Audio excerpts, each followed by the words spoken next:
Nah, kamu tanya itu kuliahnya Ma'aranin di Sari. Terus menurut Bismillahirrahmanirrahim. Assalamualaikum warahmatullahi wabarakatuh. Ya, jadi pertama saya ucapkan banyak terima kasih atas kedatangan kalian semua ke tempat ini, dan nanti saya akan menjelaskan sedikit latar belakang tentang Besari. Namun sebelumnya saya juga kaitkan dengan museum ini karena museum ini sangat erat hubungannya dengan cerita Besari. Mengapa? Karena benda-benda yang ada di dalam museum ini berkaitan dengan cerita daripada Besari. Alhamdulillah. Jadi baiklah, jadi pertama ini sedikit saya kilas tentang museum ini dulu. Di museum ini berdiri atas dasar kita ingin menghimpun ya benda-benda purbakala, baik itu milik Kedatuan Gangga, Kedatuan Besari, dan kedatuan-kedatuan lain yang ada di khususnya di Lombok Utara ini.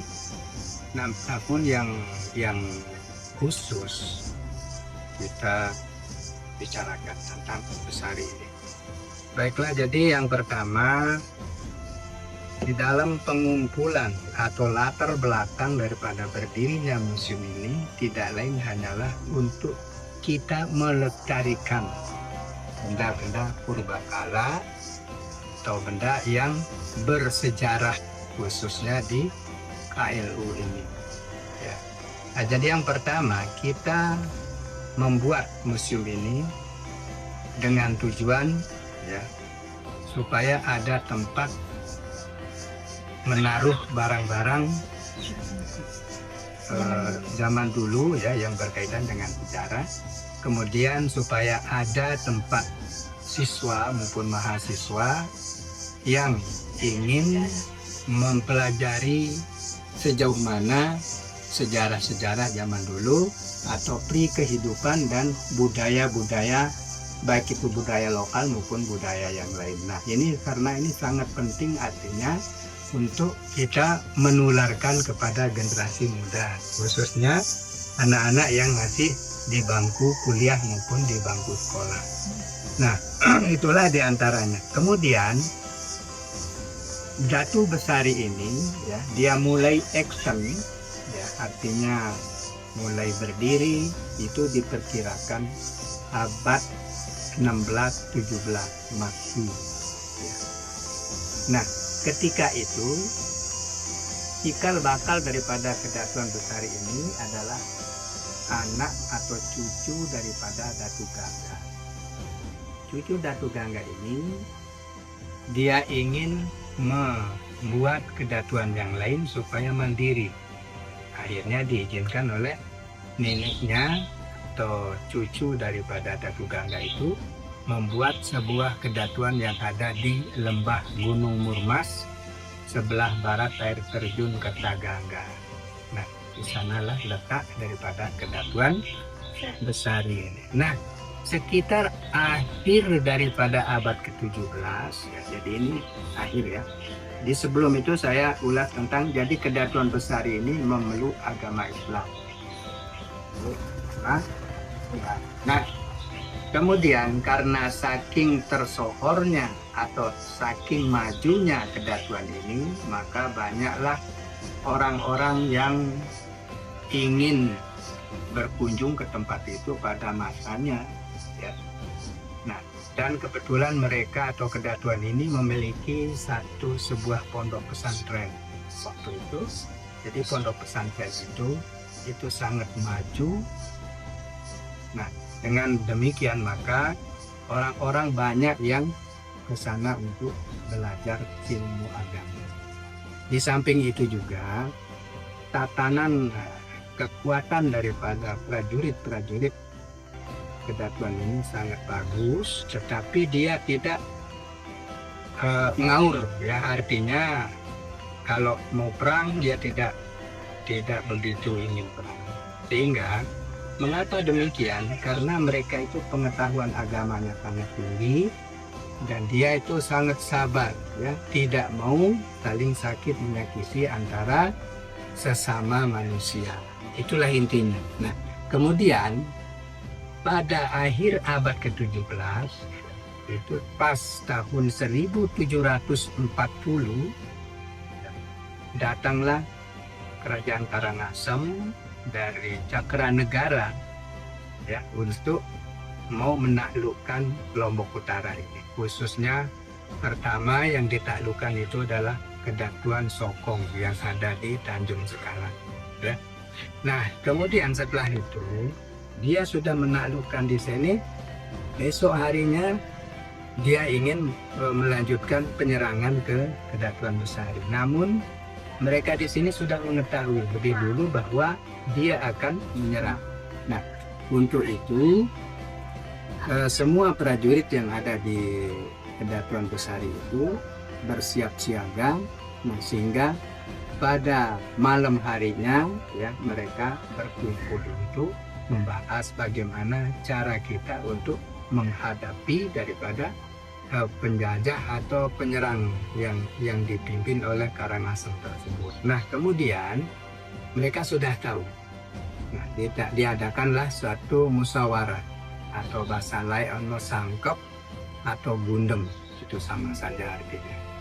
Nah, setelah mereka di sana kumpul semua aparatur kedatuan itu atau punggawa-punggawa kedatuan itu, maka mereka memutuskan untuk menghilangkan diri, artinya pindah alam. Jadi tujuannya daripada kita saling membunuh sesama manusia, lebih baik kita pindah alam. Nah, dengan demikian maka pada saatnya itu diutuslah satu orang, ya, ke tempat perbatasan antara Kedatuan Sokong dengan Kedatuan Besari ini, yaitu tempatnya di Tanah Song, ya, antara barat kali Segara, Pat Muara Loko Segaran, itu Hongkon. Nah, kebetulan di sanalah ada dinamakan di sana ada makam Patih Datu Gangga yang di dekat kantor desa itu. Iya, ada. Nah, itulah makamnya.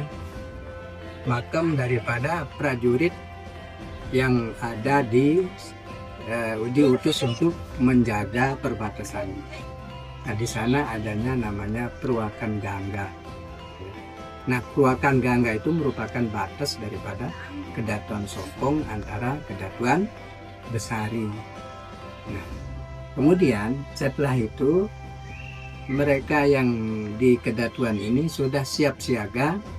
Nah, mereka kumpul semua. Selapu kaula bala dikumpulkan, iaran jaran selapu, pokok sudah dikumpulkan semua. Sudah kumpul semua, baru mereka mengambil sebuah batok kelapa atau tangkel, ya, mesin si air. Nah, non jampi diisi asma Allah. Setelah jampi diberikan asma Allah, baru mereka siram keliling Kedatuan tersebut. Nah, sehingga dengan disiramnya itu maka Kedatuan Besari itu lenyap, berubah menjadi hutan belantara. Nah, apa yang terjadi prajurit yang dua itu? Ulehlah Pak Kedatuan sampai okon tempat yang jadi gawat, menangis prajurit Sena dua. Ubek kan sangka ditambah angen ngenang kami. Kenapa kami ini ditinggalkan?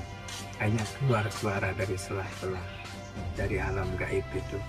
Kami ini sengaja meninggalkan kalian dengan masjid, kemudian dengan isi daripada masjid itu sengaja kami tinggalkan. Dan berapa hal, ya, setelah hilang hilang kedatuan itu, maka generasi-generasi daripada prajurit yang dua itu dialah yang merawat daripada benda-benda yang ada di dalam itu. Contoh masjid itu ada di Sokong atau di Plawira. Nah, ini sebagai bukti kalian harus ke sana untuk moto masjid yang ada di Plawira itu, supaya rentetan ceritanya itu bagus. Kan gitu ya. Nah, kemudian yang ada di sini baju dengan rompinya, jadi nyambung dia. Di sana juga ada khotbahnya, juga ada di sini, masjidnya ada di Plawira. Nah, nanti kalian minta izin ke Raden Rawangsa. Hubungin yang menunggu ya, masjid ya itu. jadi jari mangku daripada open sopong saya. Peta wah itu, Mangku lintangnya itu. biaran mangku Rawangsa. Tulis dulu ya. Lalu itu kadang-kadang rombong itu cerita. Minta tambahan, kan? Semakin bagus dari. Jadi data visual si tahun luwes dari ini. Yang memiliki hubungan dengan tempat ini. Nah, hubungannya, keturunannya yang seperti yang di sini ada sebutan Ami, ya. Kemudian yang ada di sebelah barat sana yaitu Raden. Nah, antara Ami dan Raden itu satu keluarga. Itulah generasi daripada Prabu Besaru. Ada Ami dan ada Raden, ada Datu. Itu sudah keturunan daripada Ketuan Besaru. Untuk tantangan terbesar dalam menjaga dan melestarikan tempat bersejarah ini di era modern ini apa tantangannya? Jadi tantangan kita yang pertama kita masalah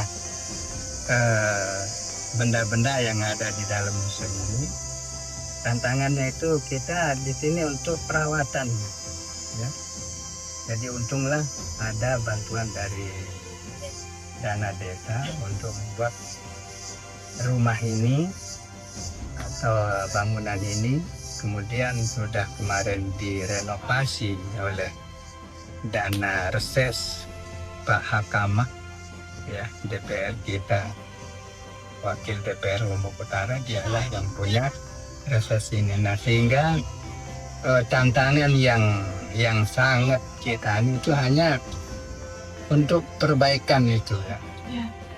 Perbaikan karena kita harus mempunyai modal. Kemudian yang kedua, benda-benda yang bersejarah itu masih banyak yang ada di yang belum terawat yang di masyarakat. Jadi yang di dalam ini sudah kita rawat dengan bagus.